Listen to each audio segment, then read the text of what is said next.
मकसद मेरा ये था कि उन डाकुओं और चोरों के ख़िलाफ़ सख्त कानूनी कार्रवाई हो जिन्होंने सरकारी ज़मीनों के ऊपर कब्ज़े किए, जिन्होंने रोशनी के कानून का गलत इस्तेमाल किया। मकसद मेरा ये था, मगर मामला ये हुआ कि मकसद तो पुर हुआ, अदालत ने एक फ़ैसला भी दे दिया, CBI भी जांच पड़ताल कर रही है, लेकिन सियासी लोगों ने इसको हिंदू मुसलमान कर दिया। सियासी लोगों ने उसको ज़मीन जहाद पर सर्जिकल स्ट्राइक कर दिया। लेकिन अब आखिरकार क्या ज़रूरत पड़ी हुकूमत को हाई कोर्ट के सामने रिव्यू पिटिशन ले जाने की? मामला रिव्यू पिटिशन में 2 लफ्ज़ों में ख़त्म कर दिया गया। लैंडलेस किसानों की बात की गई, वो किसान जिनके पास ज़मीन नहीं है, और दूसरा ये कहा गया जिनके पास एक आधा घर कहीं किसी ज़मीन के टुकड़े के ऊपर है। लेकिन बड़ी तफसील से ये कहा गया कि अगर CBI को जिस तरीके से जांच कर रही है ये आगे बढ़ी तो हज़ारों अफसरों के ख़िलाफ़ कानूनी कार्रवाई होना शुरू होगी और हज़ारों अफसर जो है इस सारे चक्कर में फंसकर रह जाएंगे। कोई रास्ता निकालिए। रिव्यू पिटिशन में ऐसा ही कुछ लग रहा है। मेरे साथ हैं एडवोकेट शेख शकील, जिन्होंने रोशनी की PIL हाई कोर्ट के सामने आज से 9 साल पहले पहुंचाई थी। शेख साहब, हिंदू मुसलमान का चैप्टर तो क्लोज़ हो गया, हुकूमत रिव्यू पिटिशन लेकर जो है वो हाई कोर्ट के सामने गई है और आम लोगों को ये अब खलार खलार के बताया जा रहा है कि भाई हम आपके लिए गए हैं। क्या वाकई उनके लिए गए हैं? जुनैद साहब, किसी शायर ने बड़ा खूब कहा है, कुछ तो मजबूरियां रही होंगी, कुछ तो मजबूरियां रही होंगी, वरना यूं ही कोई बेवफा नहीं होता। ये वही सरकार है जो 2011 से लेकर 2020 तक मैं ये कहूँगा कि टोटल डिफेंसलेस थी। ठीक। इसने हथियार डाले थे हाई कोर्ट के आगे। हर पेशी के ऊपर जिस तरह से सरकार की तरफ से सरकार का पक्ष रखा जाना चाहिए था, वो पक्ष नहीं रखा गया। और सबसे अहम बात मैं आपको कहूँगा, जो हालात बने आज 9 अक्टूबर 2020 तक जो हालात बने, इसकी जिम्मेवार ये सरकार है। ठीक। और ये बात नहीं है कि मैं इस सरकार को इल्ज़ाम दे रहा हूँ, because state acts in continuation, it acts in continuity. देखिए, चाहे ये भी सरकार जिसको मैं ये कहूँगा कि भारतीय जनता पार्टी की सरकार, या अब हम केंद्रीय शासित राज्य जम्मू कश्मीर कहते हैं, किसी भी सरकार ने, हर एक सरकार ने डिफेंड किया इलीगल एक्ट को। मैं आपको साफ बात कहूँगा, बड़े आराम से सरकार का ही एक एक्सटेंडेड काउंटर है स्टेट विजिलेंस ऑर्गेनाइजेशन, जिसको आज हम एंटी करप्शन ब्यूरो कहते हैं। जुनैद साहब बड़े आराम से लगे हुए थे, जिसे कहते हैं। अभी तो सिर्फ 544 केस 2013 में अकाउंटेंट जनरल ने जो टेस्ट चेक केसेस थे 7 ज़िलों के, वो दिए थे जम्मू कश्मीर सरकार को। फिर उसके बाद स्टेट विजिलेंस कमीशन ने 4 स्पेशल इन्वेस्टिगेशन टीम्स का गठन किया। लेकिन ये जो आज जिस असमंजस की स्थिति में आज हम पहुंच चुके हैं कि एक तरफ से 9 अक्टूबर 2020 का फैसला है, जिसमें तमाम 17 जो FIRs हैं उनको CBI के हवाले किया गया। CBI को सिर्फ 17 FIRs तक ही सीमित नहीं रहना है। CBI को जो एंटायर स्कैम है जो जम्मू कश्मीर में हुआ है उसको इन्वेस्टिगेट करना है। लेकिन आपने एक चीज़ ज़रूर महसूस की होगी जुनैद साहब, 9 अक्टूबर 2020 के बाद अचानक से जो परेशानियां हैं जम्मू कश्मीर सरकार की, वो बढ़ गई हैं। जिस रिव्यू पिटीशन की तरफ आप इशारा कर रहे हैं, उस रिव्यू पिटीशन में ज़्यादा जो दुख, ज़्यादा गम जिसका इजहार जम्मू कश्मीर सरकार ने किया है, लगता यही है कि चंद बाबू बैठे हैं साथ में, उन्होंने बैठ के इसको ड्राफ्ट करवाया है। और साथ में ये कहा है कि CBI की जांच ने हमें परेशान करना शुरू कर दिया है। ठीक। और खुल के ये बात कही है कि जो केसेस एडवांस स्टेज पे थे एंटी करप्शन ब्यूरो के पास, अगर वो वापस आ जाएं एंटी करप्शन ब्यूरो के पास CBI से, तो हमें थोड़ी बहुत राहत मिलेगी। हम CBI एक बहुत ही बिजी ऑर्गेनाइजेशन है, वो शायद इतना टाइम ना दे पाए। तो लगता ये है कि जम्मू कश्मीर सरकार का कोई 20-25 साल का कोई प्लान है कि जिस तरह पहले 2013 से लेकर 2020 तक 17 FIR लगाई, उनमें से सिर्फ 2 केसों में चालान पेश हुआ, और जो IAS ऑफिसर्स थे उनकी प्रोसिक्यूशन सैंक्शन GAD के लेवल पे ही उसका निपटारा कर दिया, हालांकि फाइल जानी चाहिए थी DOPT के पास सैंक्शन के लिए। तो मुझे लगता है कि सरकार वही काम दोबारा करना चाहती है, लेकिन लबादा जो पहना, लबादा पहना गरीबों का। लेकिन आपसे एक चीज़ ये भी समझना चाहूँगा, रिव्यू पिटिशन की ड्राफ्टिंग को लेकर क्या हाई कोर्ट ने एक कानून को, एक एक्ट को, एक कानून को कह दिया अनकॉन्स्टिट्यूशनल? उसके बाद आप हाई कोर्ट से ये कहते हैं कि जनाब मामला ये है कि ये इतने सारे ऑफिसर हैं, ये परेशान हो जाएंगे, अब आप ये करें, आप ACB के हवाले ये केस कर दें जो आपने CBI के पास दे दिए, अब आप ये करें कि रेवेन्यू डिपार्टमेंट के हमारे पास बड़े बेहतरीन अफसर हैं, वो मदद करेंगे सेंट्रल ब्यूरो इन्वेस्टिगेशन की, हम टीमें तैयार करेंगे, फिर हम आपको बताएंगे कि कहाँ पर क्या हुआ है। मैं आपसे समझना चाहता हूँ, क्या आपको लगता है कि सरकार कहीं प्री कंक्लूड तो नहीं कर रही कि CBI जो है वो क्या करने जा रही है?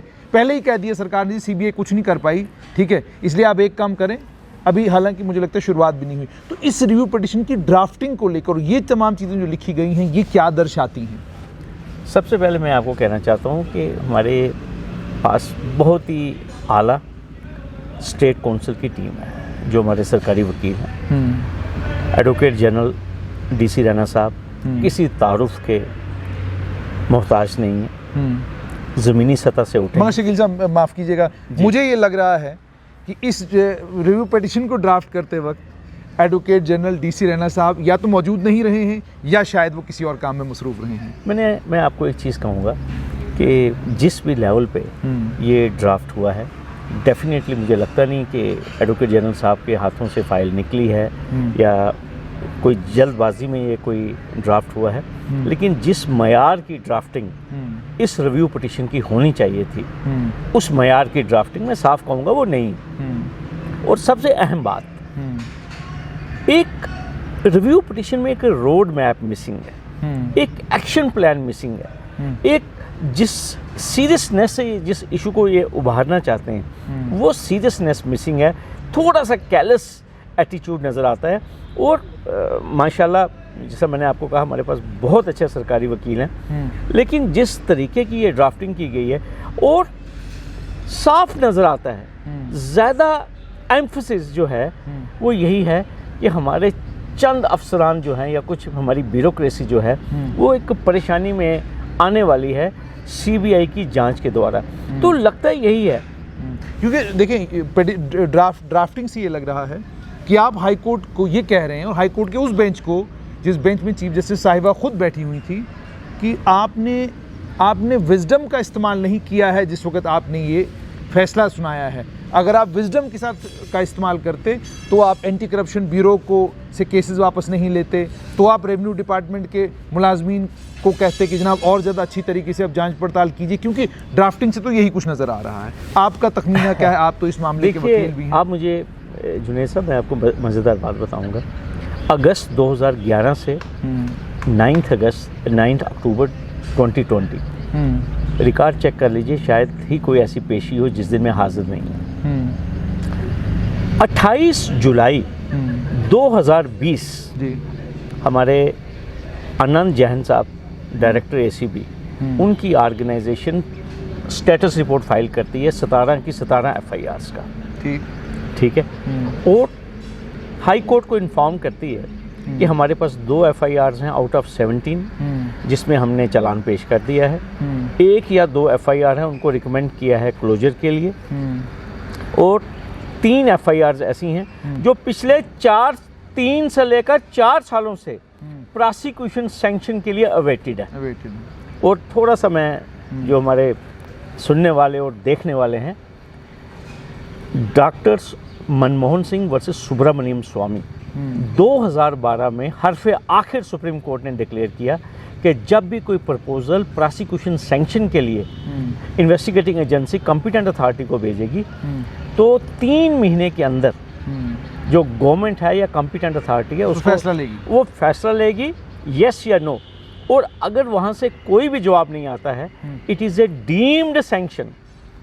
तो आप मुझे बताइए, एंटी करप्शन ब्यूरो 3-4 सालों से इंतज़ार कर रही है, अगर ये डीम्ड सैंक्शन थी तो चालान क्यों नहीं पेश हुए? ठीक, चालान इसलिए नहीं पेश हुए क्योंकि जो एंटी करप्शन ब्यूरो है उसकी एडमिनिस्ट्रेटिव डिपार्टमेंट जो है वो GAD है। तो डायरेक्टर विजिलेंस साहब जो हैं वो जब तक उनको नॉड सिविल सेक्रेटेरिएट से या from the office of the chief secretary जब तक उनको हदायत नहीं आएगी वो आगे मूव नहीं कर सकते। ठीक। और इसके अलावा जो बाकी 9 FIRs थी जुनेद साहब, उनमें कहा गया कि इन्वेस्टिगेशन पेंडिंग है।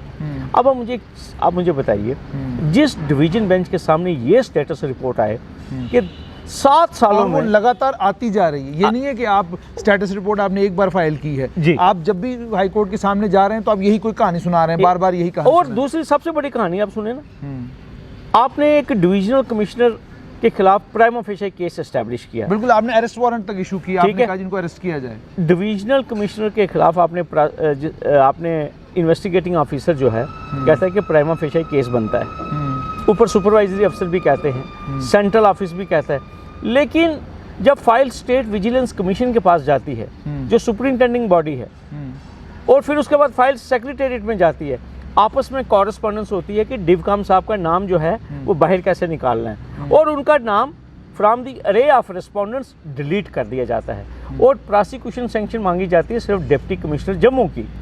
जब prosecution sanction deputy commissioner Jammu की मांगी जाती है तो उनका प्रपोजल, क्योंकि वो IAS ऑफिसर थे, दिल्ली जाना चाहिए था, लेकिन वो भी मैडम महबूबा मुफ्ती साहब के पास पहुंचा प्रपोजल, और वहीं पे ड्रॉप कर दिया गया। आप मुझे बताइए, इस सूरत हाल में जो हाई कोर्ट ने ये कंक्लूजन ड्रा की कि ये स्कैम इफेक्टिवली जम्मू कश्मीर की इन्वेस्टिगेटिंग एजेंसी इन्वेस्टिगेट नहीं कर सकती है, क्या आप कह सकते हैं कि ये फाइंडिंग एरोनियस है? क्या आप कह सकते हैं कि ये फाइंडिंग इलीगल है? और इसी बात के लिए जम्मू कश्मीर सरकार चाहती है, अपने रिव्यू में ये बात लिखी हुई है कि ये FIRs जो हैं ये वापस एंटी करप्शन ब्यूरो के पास आ जाएं, ताकि एक मेडल तो मिल गया डायरेक्टर विजिलेंस को, गोल्ड मेडल का ऑनेस्टी का हमारे LG साहब ने दे दिया, ताकि उनको अगले मेडल के लिए भी तैयार किया जाए, ताकि वो फर्दर 7 सालों के लिए 10 सालों के लिए इन FIRs के ऊपर बैठे रहें। सर, अब आपसे एक चीज़ और समझना चाहूँगा, जब आपने PIL फाइल की थी, क्या आपका मकसद और मंशा यही था? जजमेंट तो देखिए, तो विजडम है जजेस की, जो उनकी विजडम में आया उन्होंने वो जजमेंट दे दी, वो हो गया मामला। लेकिन अब इस वक्त ये सवाल है कि SLP लेकर बहुत सारे लोग गए हैं कि जी हम तो राइटफुल लैंड होल्डर्स हैं, आपने हमें भी क्या कहते हैं कहा कि आपसे भी लैंड ले ली जाएगी। बड़े गरीब किसान की जी 100 रुपये मुश्किल से मुझे ज़मीन मिली थी, अब आज जो है आप मेरी ज़मीन भी छीनने के लिए आ गए। और उसके बाद हाई कोर्ट की जजमेंट कि जनाब सबसे ले लो, क्योंकि हाई कोर्ट क्लास डिफरेंस नहीं कर सकती। आपको ऐसा नहीं लगता कि रिव्यू पिटिशन जो हुकूमत ने दायर की है उसमें 2 चीज़ें, एक कि जनाब हम मानते हैं आपका जो फैसला था बिल्कुल सही था, हम मानते हैं आपने जो कहा वो भी बिल्कुल सही, हम ये भी मानते हैं कि रोशनी एक्ट में जो आपने कहा कि ये जब से बना तब से असंवैधानिक था, हम ये सब मानते हैं। हुकूमत का ये मानना, नंबर 1, इस पर आप क्या कहेंगे? और नंबर 2 कि आप कह रहे हैं गरीब किसानों को तो छोड़ दीजिए, लेकिन जिन्होंने आपको करोड़ों रुपया दे दिया उनके गले में आप रस्सी डालिए। इन दोनों चीज़ों पर आपको क्या लगता है कि रिव्यू पिटिशन में इस तरीके से बात करना, क्लास डिफरेंस करके इस तरीके से बात करना कि आप ये कहें कि जनाब ये ऐसे हो गए, इसके बारे में क्या कहेंगे? जुनेद साहब, अगस्त 2011 PIL 19/2011 professor SK Bhalla versus state में तमाम वकलाओं को और जो पार्टीज़ इसमें हैं तमाम पढ़े लिखे लोग हैं माशाल्लाह, वो मेरी PIL की प्रेयर देख ले। मेरी PIL में प्रेयर क्या थी? Commanding the respondents to constitute a special investigation team comprising of the officers of impeccable integrity from State Vigilance Organization and from Revenue Department of J&K government to probe the allegations of land grabbing against politicians, against bureaucrats, against मैंने इसमें एक और लिखा था in connivance with the land mafia। ठीक है, this is my prayer in the PIL। There was no prayer in the PIL against nomads, against poor persons। The only attack against rightful landholders। ठीक है, and there was no prayer against rightful owners, or rightful occupants, or nuzul occupants, or leaseholders, or anybody who has got the land under Land Grants Act. आप मेरी पूरी petition पढ़ लीजिए। मेरी पूरी petition ये थी कि ये जो लैंड माफिया है, comprising of police officers, comprising of bureaucrats, comprising of politicians who have grabbed big chunks of state land in Jammu and Kashmir, उनको आइडेंटिफाई किया जाए और उनके खिलाफ एक्शन लिया जाए। आप मेरी पिटीशन पढ़ लीजिए। आप मेरी पिटीशन में कहीं पे भी आपको लफ्ज़ ये नज़र नहीं आएगा कि कोई लैंडलेस है, कोई गरीब है, या कोई लॉफुल ऑक्यूपेंट है, या कोई लीज होल्डर है।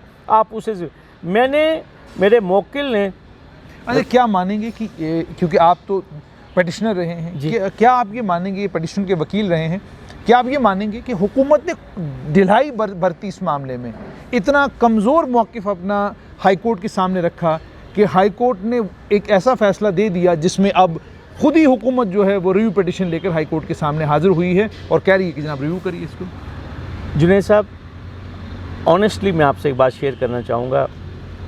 9-10 साल मैंने ये केस कंटेस्ट किया है। जिस हिसाब से, जिस कॉम्पिटेंस से, जिस लीगल एक्यूमेन से सरकार को ये केस कंटेस्ट करना चाहिए था, डेफिनेटली ये नहीं हुआ है। मैं आपको बताऊंगा, हमारी सरकार में बहुत रेवेन्यू के अच्छे वकील भी हैं। This state should have interested this case to a team जो इस नोयत के इस केस को, और मैं आपको ऑनेस्टली बताऊं, कॉन्स्टिट्यूशनैलिटी के ऊपर बहस हुई। जो असिस्टेंट शकील साहब ये मानेंगे आप भारी पड़ गए उन सब पर, क्योंकि मैं इसलिए भी ये चीज़ कह रहा हूँ, मैं पिटिशनर हूँ, मैं आपके पास अपना एक केस लेकर आ गया। अब आपका काम मेरी पिटिशन को कोर्ट में ज़िंदा रखना है, उसमें आपके घर का नुकसान हो, उसमें आपके कबीले का नुकसान हो, उसमें आपकी बिरादरी का नुकसान हो। आप ये तमाम चीज़ें नहीं देख सकते। ये तो यूँ ही हो गया कि आप एक सहाफ़ी से ये कहें कि जनाब आप अपने धर्म के लोगों के, समुदाय के लोगों का बिल्कुल ख्याल नहीं रखते। तो जनाब मेरा तो कारोबार ही यही है जी। मुझे तो सच आपके सामने रखना है।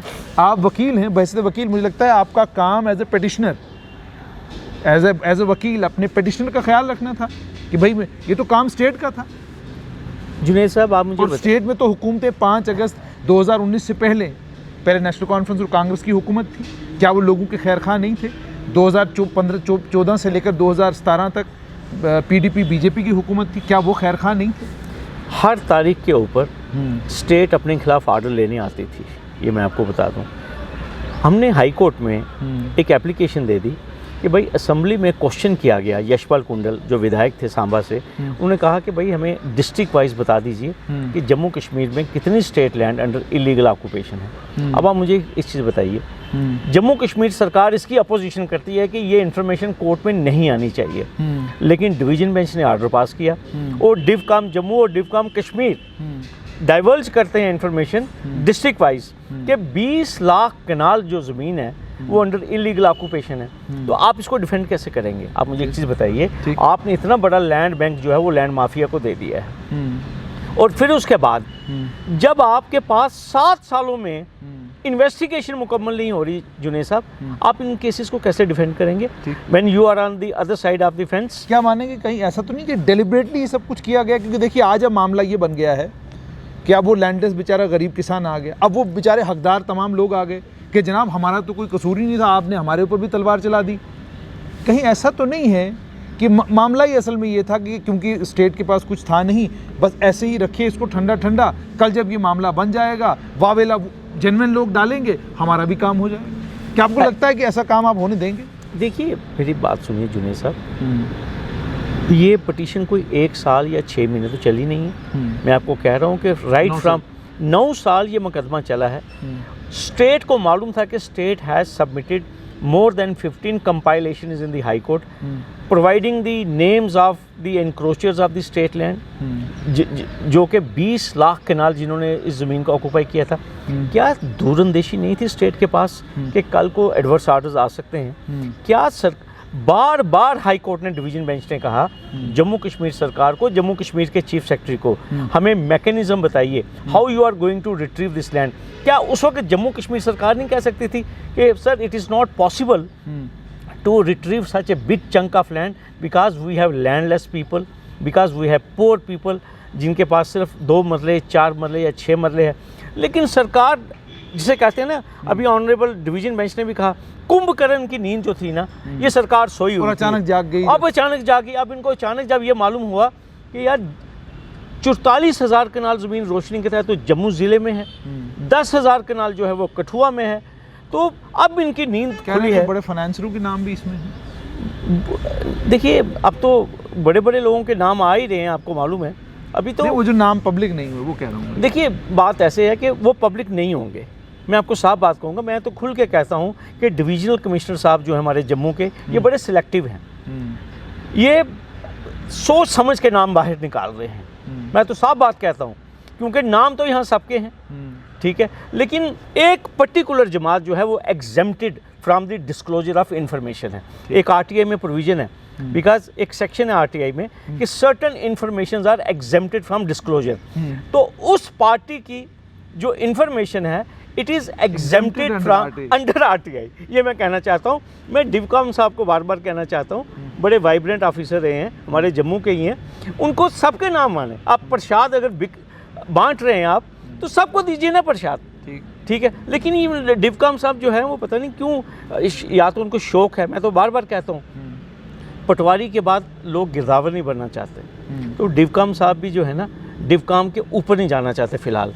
वो चाहते बिल्कुल। आखिर में शकील साहब वक्त बहुत कम है। रिव्यू पिटिशन की सुनवाई जो 16 तारीख को होने जा रही है, और सुप्रीम कोर्ट ने ये भी कहा है, एसएलपी जिन्होंने फाइल करी है, कि आप लोग भी रिव्यू पिटिशन लेकर हाई कोर्ट के सामने जाएं। अब चलिए हुकूमत के जो ग्राउंड्स हैं वो ग्राउंड्स हैं, लेकिन मुझे ये मालूम चला है कि जो लोग एसएलपी लेकर सुप्रीम कोर्ट गए हैं, उनमें से कई लोगों ने जो रिव्यू पिटिशन फाइल की उसमें काफ़ी सॉलिड ग्राउंड्स हैं जिस बुनियाद पर वो गए। क्या चूँकि आपको तो जाहिर सी बात है पीआईएल की तरफ से वहाँ पेश होना है, तो क्या उम्मीद करते हैं 16 तारीख को कि फायरवर्क्स होंगे हाई कोर्ट में? एक तो मैं आपको ये चीज़ कहना चाहता हूँ जुनैद साहब, मैं आपको मुबारकबाद पेश करना चाहता हूँ। कल या परसों आपने सीनियर एडवोकेट सेठी साहब का एक इंटरव्यू किया। It was such a wonderful interview giving clarity. ये बात मैं सेठी साहब की ही मैं सब्सटेंशिएट करूँगा। जितनी आला बहस इस पीआईएल के फाइनल डिस्पोजल के वक्त हुई होगी, उससे भी बेहतरीन arguments I am expecting very good hearing. अच्छा, एक दुख नहीं होता शकील साहब आपको जी कि सुप्रीम कोर्ट की में हियरिंग जब होती है, लफ्ज़ ब लफ्ज़ जो है वो पब्लिक में आ जाता है जी, और बड़ा इंटरेस्ट हो जाता है आपको भी कि आप भी वो हियरिंग में शामिल हो जाएं और ये तमाम चीज़ें सुने। क्या आपको नहीं लगता कि ये जो हाई कोर्ट में ये केसेस लगते हैं, जज साहिबान इतने खूबसूरत फैसले लिखते हैं, आप लोग इतनी बहस करते हैं, क्या आपको नहीं लगता वक्त आ गया इसे पब्लिक किया जाए, ऑनलाइन मोड पर लाइव ये तमाम चीज़ें कम से कम लोग भी देख सकें? तो आपको नहीं लगता कि उससे लोगों की दिलचस्पी जो है वो इन मामलात में और बढ़ सकती है और लोगों को ये देखने का मौका मिल सकता है कि बहस किस तरीके से? जुनैद साहब, ईरा ऑफ ट्रांसपेरेंसी है, मैं बिल्कुल आपकी बात के साथ हूँ। इंशाल्लाह देखिए, सुप्रीम कोर्ट में प्रेस गैलरी है, freedom of speech and expression है, और दूसरी बात यह है कि सबसे बड़ी बात मुझे याद है जब चीफ जस्टिस MM कुमार ने ये आर्डर पास किया था जम्मू कश्मीर सरकार को कि आप तमाम लैंड ग्रैबर्स के जम्मू कश्मीर में जो हैं उनके नाम डाइवर्ज कीजिए, तो उन्होंने मेरा आर्गूमेंट रिकॉर्ड किया हुआ है कि SS Ahmed has submitted that people have right to no.